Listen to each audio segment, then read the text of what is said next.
Introduction to drilling machine. Drilling machine. A drilling machine is a machine tool designed for drilling holes in metals. It is one of the most important and versatile machine tools in a workshop. The working principle of drilling machine is explained in the upcoming video. Working of drilling machine. Hand feed lever, workpiece, drill bit,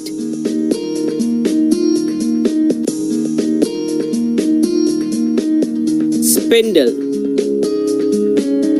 Drilling is the process of producing hole on the workpiece by using a rotating cutter called drill. Parts of drill. The 3D view and the purpose of drill are shown in this video.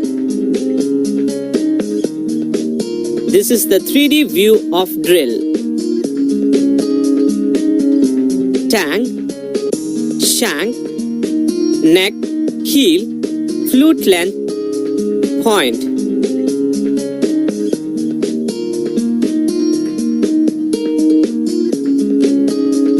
Now, we are going to see the construction of bottom view of drill. General purpose drill bits have included angle of 118 degree and this is common of most drill bits. Margin width, land width, major flank face, lip, major and minor cutting edge, rack face.